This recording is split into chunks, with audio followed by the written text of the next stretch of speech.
There are stories that live in the red earth of the highlands, stories older than the acacia trees that bend against the wind.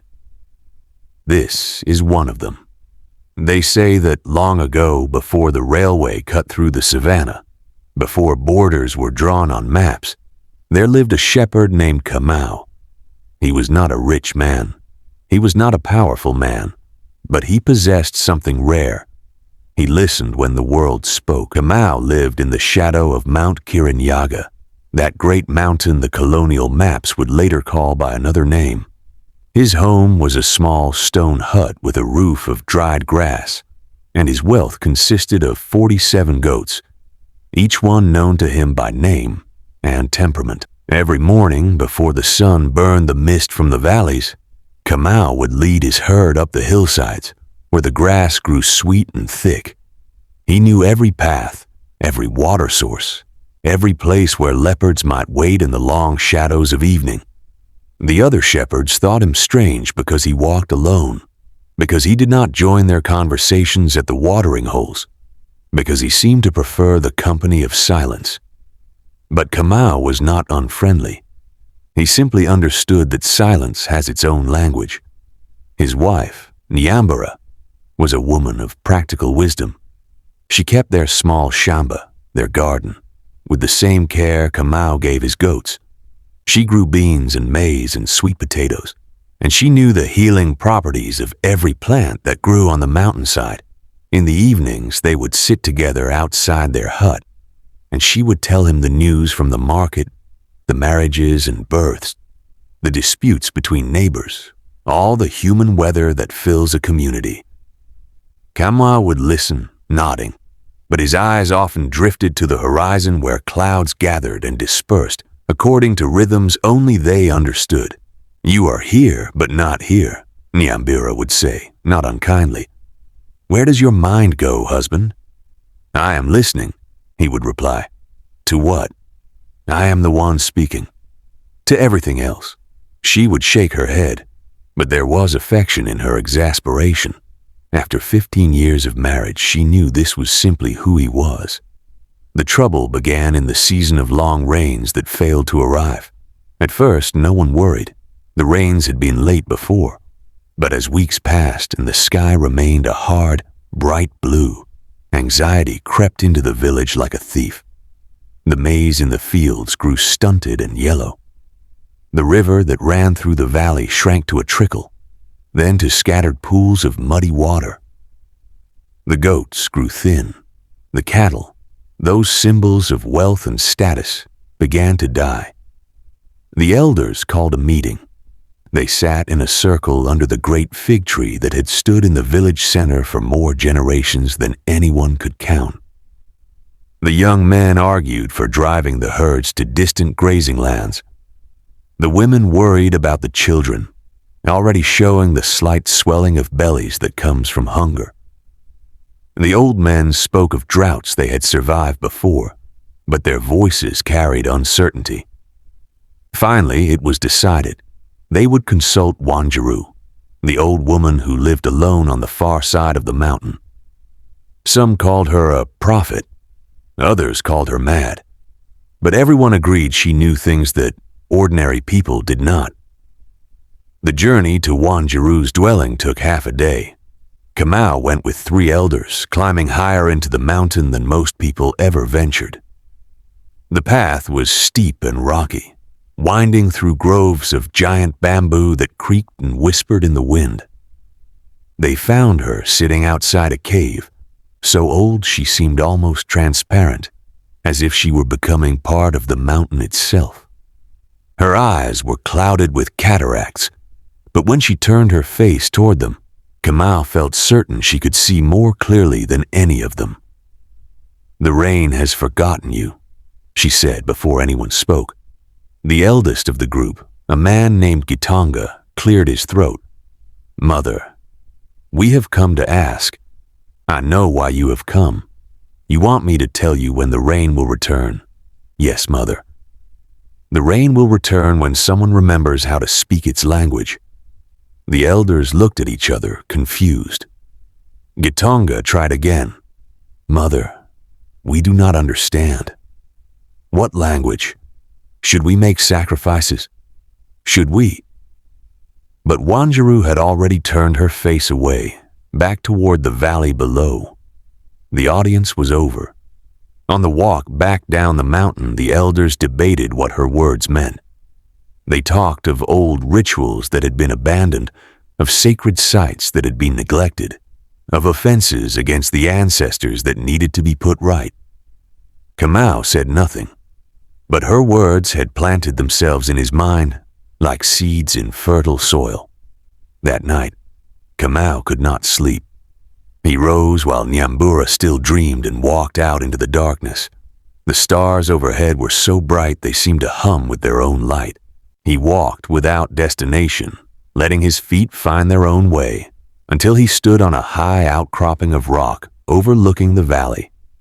Below, he could see the scattered lights of cooking fires, already burning low as families settled into sleep.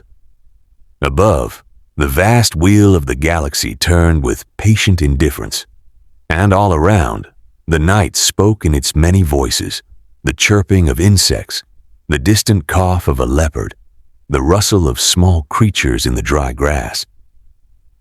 Kamau closed his eyes and listened, not just with his ears, but with something deeper. He listened the way he had always listened, but now with intention, with purpose. He listened to the whisper of wind through the drought-brittle leaves. He listened to the creak of tree branches, to the scuttle of beetles, to the beating of his own heart. And slowly, very slowly, he began to hear patterns. The wind did not blow randomly. It rose and fell in rhythms, like breathing.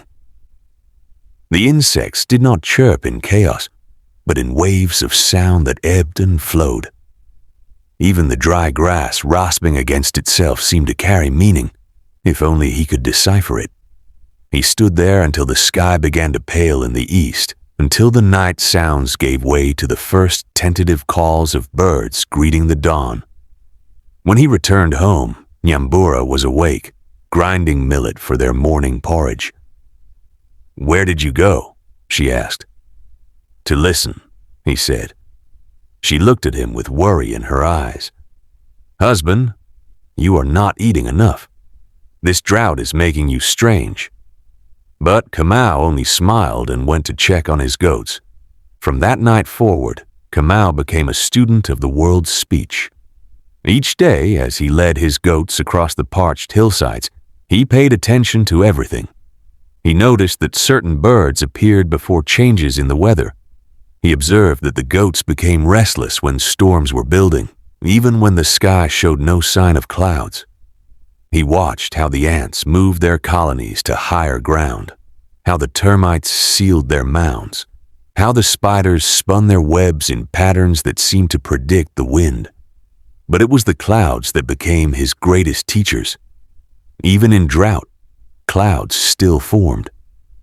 They would build on the horizon in the heat of the afternoon, great white towers that promised rain but delivered nothing. Kamau watched them with the attention a scholar gives to ancient texts. He saw how they moved, how they formed and dissolved, how their shapes shifted with invisible currents of air. And gradually he began to understand that clouds were not just water vapor. They were conversations. They spoke to the mountains and the mountains spoke back. They spoke to the wind and the wind carried their messages across vast distances. They spoke to the earth, and the earth responded with heat and moisture, sending messages upward in return. The problem, Kamau realized, was that the conversation had broken down. The earth was crying out in thirst, but the clouds no longer heard. Or perhaps they heard but could not answer. The language between them had become garbled, confused, lost. "I need to learn their words," Kamau said aloud one afternoon, standing alone on a hilltop. His youngest goat, a kid with a white patch on her forehead, looked up at him and bleated, as if in agreement. Nyambura knew something was changing in her husband. He had always been a quiet man, but now his silences had a different quality, deeper, more distant. He would stand motionless for long periods, his face turned skyward, his lips moving slightly as if in prayer or conversation. "The others are talking," she told him one evening. "They say you have gone mad from the drought." "Perhaps I have," Kamau replied. "Or perhaps I am becoming sane for the first time. What does that mean?" He turned to her and she was struck by the intensity in his eyes. "Nyambura, what if the old woman was right? What if rain does have a language and we have forgotten how to speak it? Rain is rain, husband. It comes or it doesn't come. We can pray. We can make sacrifices, but we cannot control it. I do not want to control it.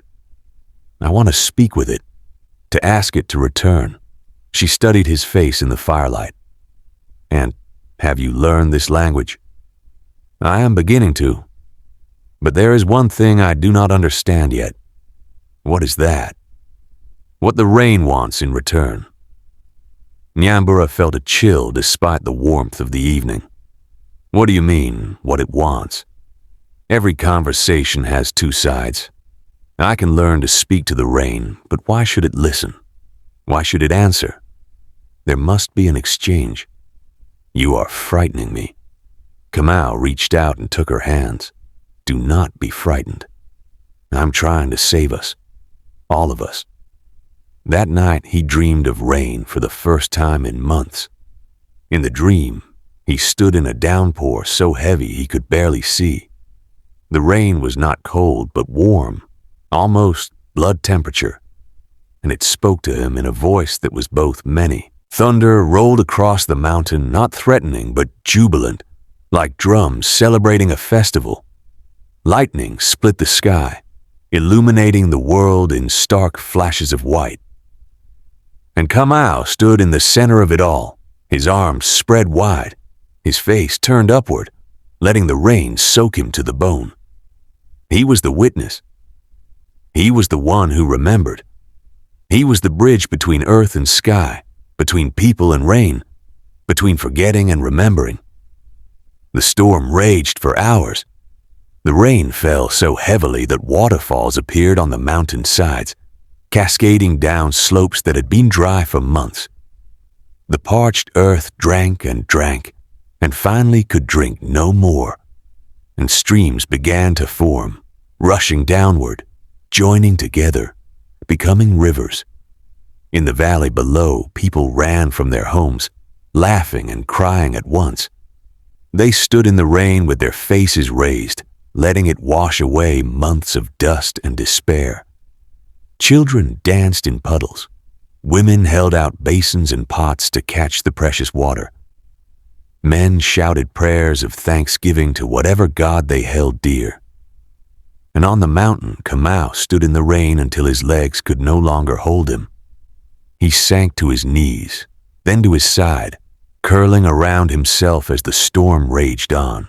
The rain had returned, and he had kept his promise. They found him 2 days later. Nyambura had sent men to search when he did not come home. They climbed the mountain, following the muddy paths, and discovered him on the stone shelf, unconscious but alive, his skin cold as river water. They carried him down carefully, wrapped in blankets, taking turns bearing his weight. By the time they reached the village, he was beginning to stir, his eyes fluttering open, his lips forming words they could not understand. Nyambura nursed him back to health slowly, patiently. She fed him broth and wrapped him in warm cloths and sat by his side through the nights when fever made him shake and mutter. On the 5th day, he woke fully, his eyes clear. "The rain came," he said. "Yes," Nyambura replied, tears streaming down her face. "The rain came. You fool, you beautiful fool. The rain came and you almost died. But I did not die. No, you did not die." He reached up and touched her face. "I learned the language, Nyambura. I learned how to speak to the rain." "I know. Everyone knows. They are calling you prophet, holy man, rainmaker. Kamau shook his head weakly.